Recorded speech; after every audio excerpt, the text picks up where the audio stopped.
Assalamualaikum warahmatullahi wabarakatuh. Selamat siang.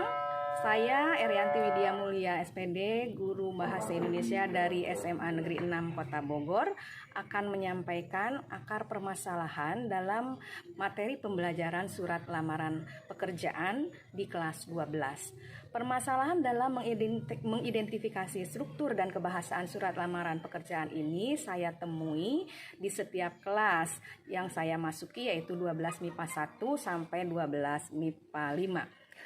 Setelah melakukan 3 kali pertemuan di kelas tersebut, ada beberapa permasalahan yang dialami oleh peserta didik, yaitu satu, peserta didik belum memahami struktur surat lamaran pekerjaan. Mereka menganggap struktur surat lamaran pekerjaan meliputi titik mangsa, perihal, lampiran, kemudian alamat tujuan surat, salam pembuka, pembukaan, isi penutup sampai salam penutup. Padahal yang dimaksud oleh bagian ini tentang struktur surat meliputi tesis, kemudian argumentasi dan penegasan. Peserta didik banyak melakukan kesalahan lain selain tadi yang saya sebutkan adalah dalam menuliskan perihal dan lampiran surat. Mereka memahami bahwa penulisan perihal dengan cara disingkat hal, titik 2, kemudian mereka tulis surat lamaran pekerjaan. Padahal seharusnya kata surat tidak dicantumkan lagi dalam perihal. Cukup dengan menggunakan perihal titik 2 lamaran pekerjaan dengan menggunakan kata lamaran sebagai kata benda, bukan melamar pekerjaan, karena dikehendaki adalah kata benda bukan kata kerja. Selanjutnya, kesalahan atau analisis akar permasalahan yang saya temukan dalam pembelajaran surat lamaran pekerjaan ini, yang ketiga, peserta didik banyak melakukan kesalahan dalam menulis alamat tujuan surat, yaitu dengan menggunakan kata kepada YTH, titik, kemudian pimpinan personalia PT Jaya Sentosa di Jakarta. Yang seharusnya mereka tuliskan adalah YTH, titik, pimpinan personalia PT Jaya Sentosa, alamatnya ditulis lengkap, Jalan Gatot Subroto, Kapling 45, Jakarta. Misalnya seperti itu, tidak ada langsung di Jakarta. Kemudian, permasalahan berikutnya, peserta didik di sini peserta didik tidak memahami penulisan pembukaan surat dengan menuliskan salam pembuka surat yang seharusnya dengan hormat dengan menggunakan huruf kapital D, kemudian H-nya kecil saja.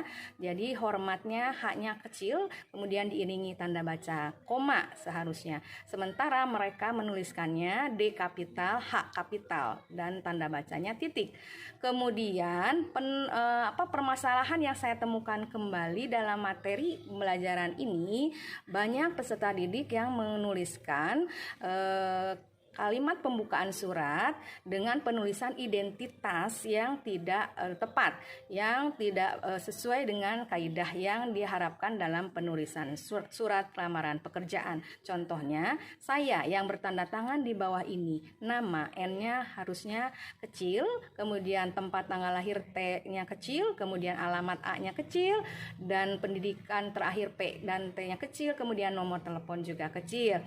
Diiringi nanti titik 2, kemudian tanda nama pelamarnya diiringi pemberian atau perincian titik koma setiap unsur akhir unsur identitasnya, dan titik diberikan di situ pada nomor telepon di urutan terakhir.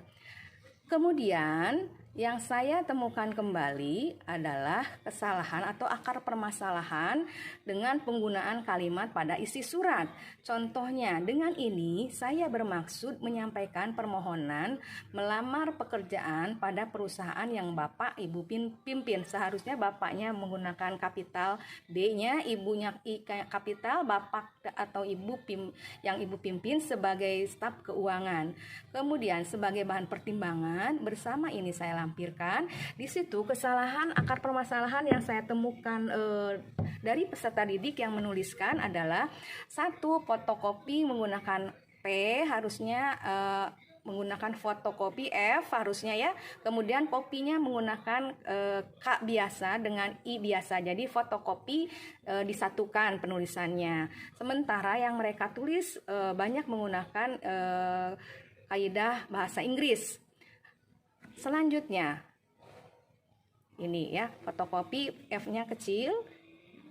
Ya, semua perincian di sini kecil karena ini adalah lanjutan dari kalimat sebelumnya sehingga tidak menggunakan huruf kapital, dan diakhiri setiap unsurnya dengan pemberian titik koma ya, perincian titik koma. Kemudian di unsur terakhir yaitu yang ke nomor 5 diberi tanda baca titik.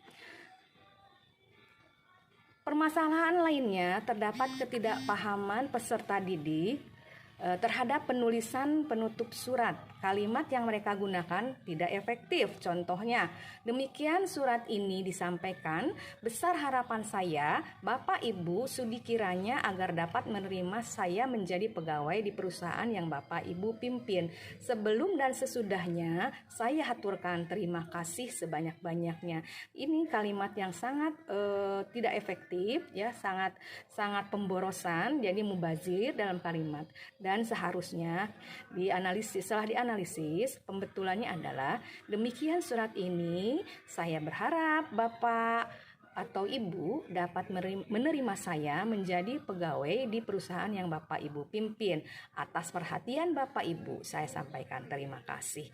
Nah, itulah kesalahan-kesalahan yang saya temukan pada penulisan surat lamaran pekerjaan karena materi pada bab 1 ini tentang surat lamaran pekerjaan. Apa saja yang diidentifikasi, yaitu strukturnya, kemudian isi dan kaidah kebahasaannya.